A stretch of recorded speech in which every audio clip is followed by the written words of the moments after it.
السلام عليكم ورحمة الله أحبابي، كيف انتم؟ لاباس عليكم؟ نتمنى تكونوا بخير وعلى خير إن شاء الله. اليوم خرجنا أنا وصاحبتي نتمشى شوية في الطبيعة. الصراحة ما كنتش عوالة نهائيا أنني نصور. قلت نتمشى ونبدلوا شوية الجو في الطبيعة، الهواء نقي، نخرجوا شوية على المدينة.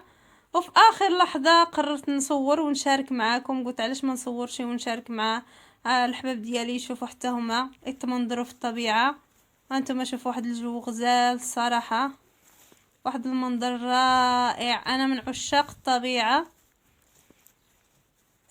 الصراحة يعني هاد الخضورية وهاد الشي كيفاجئ عليا. انا نسكت شوية نخليكم تستمتعوا بجو الطبيعة، الصوت ديال الطبيعة.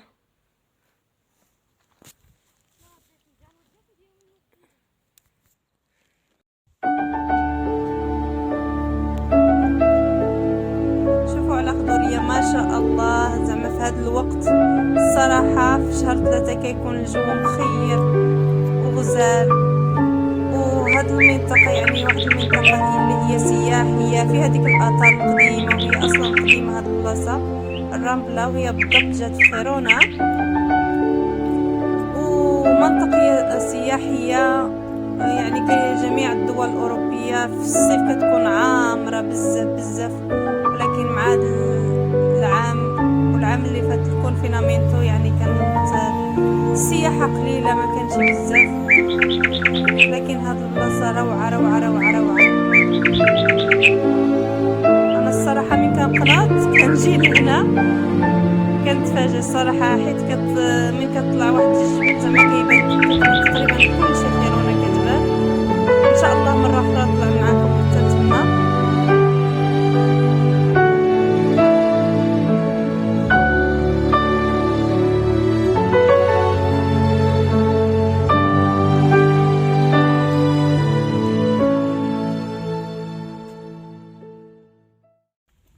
هانتوما شوفوا هاد الشي قديم، يعني عنده سنين، الاثار ديالهم من عنده اعوام واعوام. هانتوما الحباب شوفوا الجو كي داير، شحال مزيون، الصوت ديال الماء.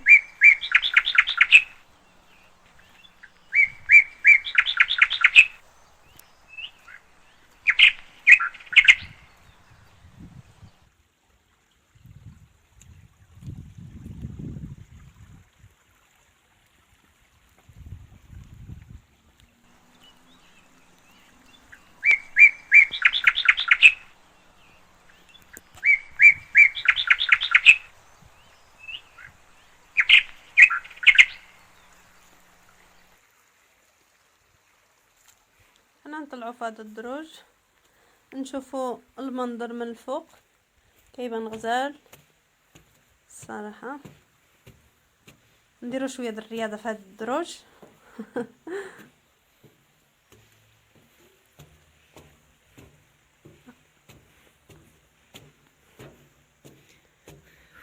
الصراحه الخضوريه مع هذا الوقت ديال شهر 3 كلشي كيكون خضر.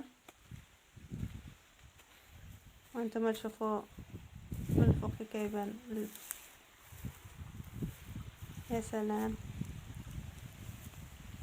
شحال مزيون المنظر. صاحبتي خليتها لهيه هكا تصور.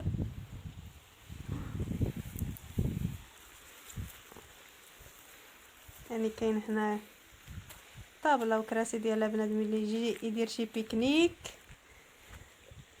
وانتم الحباب الصراحه الجو غزال ورائع،